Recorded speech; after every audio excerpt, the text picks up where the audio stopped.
Growing up in a small town with folks who believed in hard work over anything fancy, I was your typical girl next door, Margie. My family wasn't rich, but we were happy, and they instilled in me the value of hard work from a young age. After college, chasing a slice of independence, I moved to a bigger city, a place that felt like a different world. It was there my life took a turn I never saw coming. I landed a job as a sales manager at a big company, which was a big deal for a small-town girl like me. The job was demanding, but I thrived on the challenge.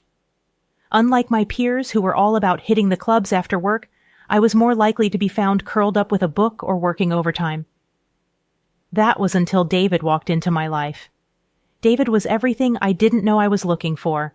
Charming with a smile that could light up the darkest rooms and a sense of humor that could make anyone laugh.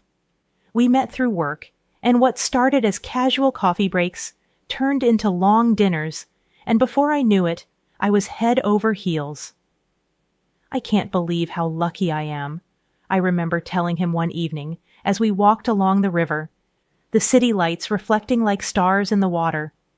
"Believe it, Margie, you're the best thing that's happened to me," he said, his hand finding mine. It wasn't long before we got married. A simple ceremony, nothing too fancy, just how we liked it. Our daughter Lily came into our lives not long after, and suddenly our little family felt complete. Life was good. David and I found joy in the simple things. We'd take Lily out on weekends with our mobile home, exploring the outskirts of the city, or sometimes just walking in the park, letting her chase the pigeons while we walked hand in hand. But it wasn't all play. Balancing work and family life was tough. After Lily was born, I switched to working half days to be there for her more. David was supportive, always saying, "Do what you need to, babe. We'll make it work." And we did. We were a team, tackling household chores together, making meals, and taking care of Lily.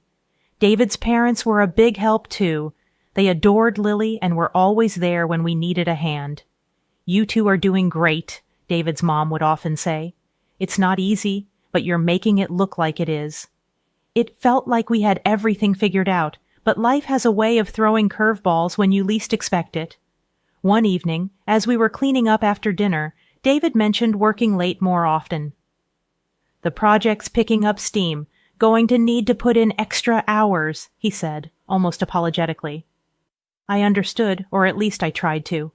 "We'll manage. Just don't work yourself too hard," I replied, trying to keep the worry out of my voice. The shift was gradual, like the slow buildup of clouds before a storm, unnoticed until the downpour is upon you. David's late nights became more frequent, and the warmth that used to fill our home started to cool. I tried to shrug it off, telling myself it was just the stress of his job, but deep down, I knew something was off. Lily started asking more about her dad. "Why isn't Daddy home for dinner?" Her innocent questions were like punches to my gut. "Daddy's gotta work, sweetie. He'll be home soon," I'd say, but the soon stretched longer and longer. One day I got held up at work, something I couldn't avoid. I called David, hoping he could pick up Lily from school. His reaction was like a slap across my face. "What do you mean you're stuck? Can't you see I'm swamped? Handle your own mess," he snapped over the phone before hanging up. Tears stung my eyes, not just from his words, but from the shock of hearing him talk to me like that. I'd never seen this side of him. Panicking, I called his mom. "Hey, it's me. I'm in a bind. Can you grab Lily from school?" I asked, trying to keep my voice steady. "Of course, dear." "Is everything all right with David?" she replied, concern evident in her voice. "Yeah, just work stuff." "Thanks, I owe you one," I managed, feeling a mix of relief and embarrassment. As days turned into weeks, David's detachment grew. He wasn't just absent physically, but emotionally, too. Our home felt like a house with no life in it. I tried talking to him, reaching out, trying to bridge the gap that kept widening between us. "David, we need to talk. Whatever this is, it's not working. Lily misses you." "I miss you," I said one night, mustering all the courage I had. He barely looked at me, his eyes glued to his phone. "What do you want from me, Margie?" "I'm here, aren't I? Just tired, that's all, he muttered, his tone dismissive. But that's just it. You're here, but not really. You don't talk to us, to me. What's going on? I pressed, desperate for any crumb of affection or concern. Nothing's going on. Drop it, he snapped, standing up to leave the room. His indifference was a bitter pill to swallow. I lay awake that night, listening to the silence of our home, a stark contrast to the laughter and love that used to fill it. The change in David wasn't just hurting me, it was affecting Lily too. She became quieter, her bright spark dimming with each day her father pushed us away. It wasn't just the emotional distance. David stopped helping around the house altogether.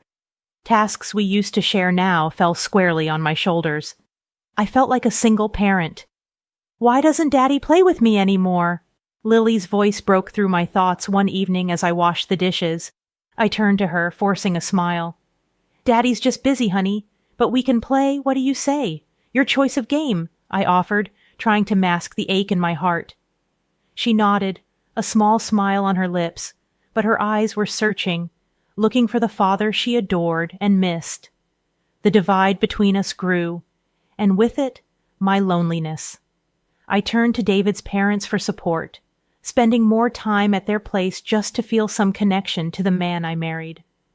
They noticed the change too, but were at a loss on how to help. It's just a rough patch, dear. Every marriage has them. David's mom tried to reassure me, but her eyes told a different story, one filled with concern and uncertainty. As the days passed, the silence in our home grew louder, a stark reminder of the rift between David and me. I clung to the hope that maybe, just maybe, things could go back to how they were, in a desperate attempt to break through the ice that had formed around us. I planned a surprise. I bought tickets to a local music show, thinking it could reignite the spark we once had. The moment I told David about the surprise, his reaction was far from what I had hoped for. A music show? Seriously, Margie? You know I'm swamped with work. I don't have time for this, he said, barely looking up from his laptop. But it's been ages since we did something as a family. Lily would love it, and I thought it could be a nice break for us together, I replied, trying to keep my voice steady despite the hurt his words caused. Great. Another thing to add to my never-ending to-do list. Thanks, but I'll pass. You two go and have fun, he said dismissively, turning his attention back to his work. I stood there, feeling like a fool. The rejection stung, not just because he didn't want to go, but because it felt like he didn't want to spend time with us at all. Lily, sensing the tension, came over and tugged at my hand. Is Daddy not coming with us, Mommy? She asked, her big eyes filled with confusion. I forced a smile, bending down to her level. It's just going to be a girls' night out. We'll have fun, just you and me, I said, trying to sound more excited than I felt. Lily nodded, though I could tell she was disappointed. It broke my heart to see her having to adjust to this new version of her father. As David's absences became more frequent, I found myself fighting a lonely battle to keep our family together. He started leaving for the entire weekend, claiming work demanded it. I confronted him one evening. Another weekend, David. This is getting ridiculous. You're never home anymore. Lily keeps asking about you. Look, I don't need this right now, Margie. Work is crazy, and I'm doing the best I can. Maybe if you were a little more understanding instead of constantly nagging, things would be better, he retorted, his words dripping with annoyance. Nagging? I'm trying to have a conversation about our family, about us. You're hardly here, and when you are, you're like a ghost. How is that fair to Lily or me? I shot back, my frustration boiling over. Just leave it, Margie. You wouldn't understand, he said before walking out, leaving me standing there, fuming and feeling more alone than ever. The evenings he claimed to spend with colleagues stretched later and later, and I couldn't shake the feeling that there was something more he wasn't telling me. The loneliness was suffocating, and I found solace in the only place I could, with Lily and David's parents. During one of our dinners at David's parents' house, his mother noticed my subdued mood. Margie, dear, you barely touched your food. Is everything all right? She asked, her voice full of concern. I hesitated, not wanting to burden her with my problems, but the words spilled out.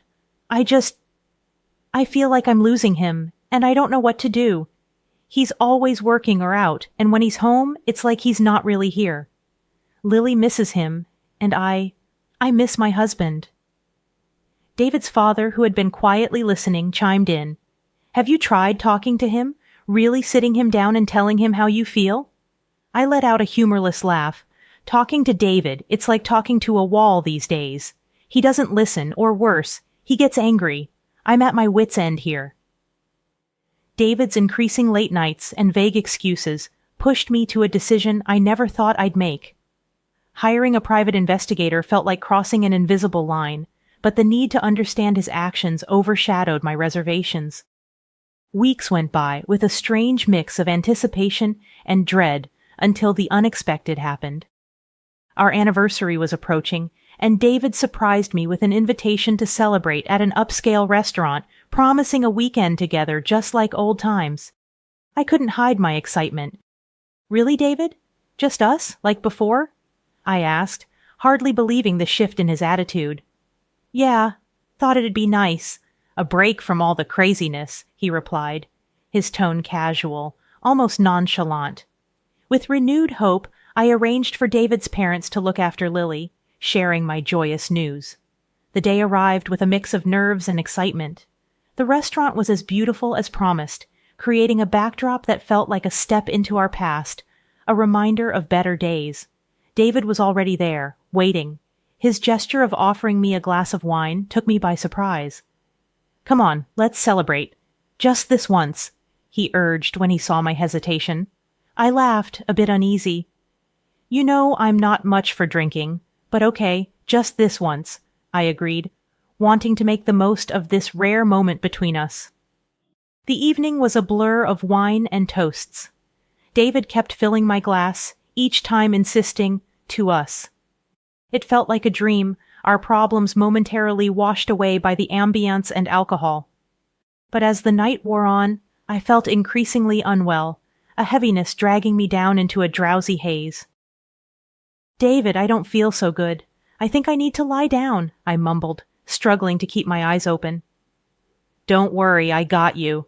Let's get you home," he said, his voice distant as he helped me into the car. The world outside the car window slipped into darkness as I fell into a troubled sleep, only to be jolted awake by a sudden stop. The air was cold, and I was barely conscious when David dragged me out of the car and onto a bench. Through the fog of my mind, I heard his words, sharp and clear, cutting deeper than any knife. "You're just so tiring, Margie. Always there, always expecting so much. I can't do this anymore." His words were a cruel echo in the darkness as I tried to process them, but my body wouldn't cooperate. The world spun, and I felt myself slipping away, his voice the last thing I clung to before darkness claimed me completely. Waking up in the clinic was like trying to piece together a puzzle with half the pieces missing. The pounding in my head matched the confusion swirling through my mind. There, beside me, stood my mother-in-law, her face etched with worry. "You're awake, thank God," she sighed, a hand clutching her heart. "We found you in a bad part of town. No bag, no ID, nothing. What on earth happened?" I tried to sit up, the effort sending waves of nausea through me. I was with David. We had dinner for our anniversary," I managed, the words sounding hollow even to me. Her brows knitted in confusion. "But that can't be. David's been out of town. He called yesterday to check on Lily, said he was sorry he couldn't be here." That didn't make any sense. My head spun, not just from the pain, but from the stark disbelief. "But he was there. We had dinner," I trailed off, the reality sinking in. My own husband's actions were a mystery, his alibi a lie. "Let's get you home. We can sort this out later. How's Lily?" That was the first coherent thought I had. "My daughter, my little girl, was she okay?" "She's fine, dear. Been asking for you. Let's get you better so you can see her," she reassured me, helping me to my feet. The days that followed were a blur of rest and whispered conversations. I stayed with my mother-in-law, the atmosphere charged with unasked questions. Once I felt stronger, I knew what I had to do. I called the detective I had hired weeks ago, the one I hoped would shed light on David's mysterious behavior. "Margie, I have the report. We need to meet." The detective's voice was grave over the phone, promising answers I wasn't sure I was ready for. I met him at a quiet cafe. The envelope he handed me felt like it weighed a ton. "What's in here?" My voice was barely a whisper, fear and anticipation battling within me. "Take your time with it. It's a lot to process," he cautioned, his eyes not hiding his concern. Back at my mother-in-law's house, I braced myself for the worst. The envelope contained photos, receipts, a detailed account of David's comings and goings, evidence of a life I was not a part of, a betrayal laid bare on paper. My hand shook as I absorbed every word, every image. This was the proof of the lie my marriage had become, the man I thought I knew, the life I thought we had built together. It was all a facade. As I drove to the address the detective had given me, my mind was a whirlwind of emotions. Anger, betrayal, but above all, a fierce determination to confront the truth. The evening air felt heavy as I parked outside the nondescript apartment building. With each step towards the door, my resolve hardened. The door was surprisingly unlocked, a foreboding welcome to the scene I was about to witness. Inside, I found them, David and his brightly-haired mistress, lounging as if they owned the world. The shock on David's face upon seeing me was almost satisfying, almost enough to dull the sharp edge of betrayal. "So, this is the hard work that's been keeping you busy every night, huh?" I couldn't keep the bitterness from my voice, nor did I want to. The woman with her pink hair and bright suit just smirked at me, arrogance dripping from every pore. "You shouldn't have come here. It would have been easier for you to just disappear," she sneered, making my blood boil. I turned to David, my heart aching with the betrayal. "How could you do this to me, to us?" I demanded, though a part of me doubted any answer could ease the pain. She laughed, a sound so cold it sent shivers down my spine. "Because you've been in the way of our happiness. We've wanted you gone for a long time," she said, her cruelty cutting deep. But I wasn't there to break. I stood my ground, my voice steady despite the turmoil inside. "I know all about your plans. I'm not here to beg or cry. I've seen the evidence. I know about the poison, and the police do too," I revealed, presenting the evidence I had gathered, the blood tests, the detective's report, the video evidence. Their faces fell, but it was the mistress who recovered first. "You can't prove a thing. You're out of your depth," she hissed, but her bravado couldn't mask the fear in her eyes. I pulled out my phone, showing them the recordings of their plotting. "It's all here. The police have everything they need, and there's more, much more." David tried to speak, but the woman cut him off, still playing the queen of denial. "You think this is over? You think you've won?" She spat, but her words were desperate, the threats empty. I faced them both, my heart heavy but my conscience clear. "This was never about winning or losing. It's about justice. For me, for anyone you might have tried to hurt after me. You won't get away with it." As I left, their stunned silence was a cold comfort. The night air felt sharper somehow as I stepped outside, but I walked away with my head held high. I had confronted the darkest part of my life head-on, not with violence or anger, but with the truth. The courtroom was charged with tension, every eye fixed on the drama unfolding. It was the day of reckoning for David and his mistress, the day their fates would be sealed by the weight of their own deceit. Despite their defiant denials, the evidence spoke louder than their lease. As the prosecutor laid out the evidence, it was like reliving the nightmare all over again. First came the restaurant's security footage, a silent witness to David slipping something into my glass, a betrayal captured in grainy clarity. Then the city's cameras painted a damning trail, showing David abandoning me in a place no one should ever be alone at night.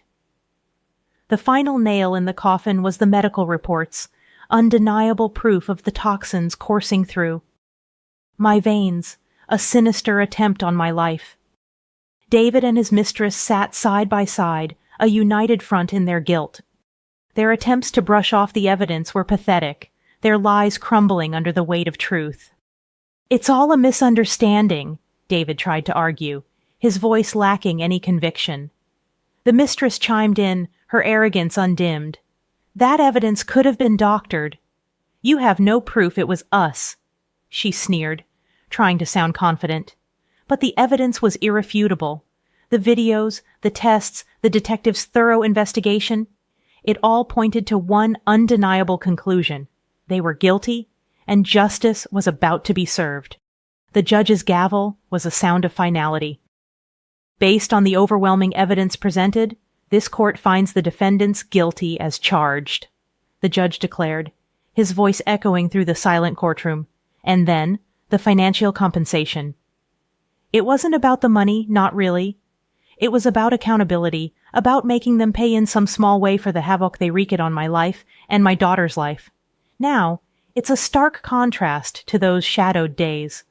My daughter and I have found peace, a new beginning forged from the ashes of our past. Our home is filled with laughter and love, a safe haven that once seemed impossible to reclaim. "We did it, Mommy."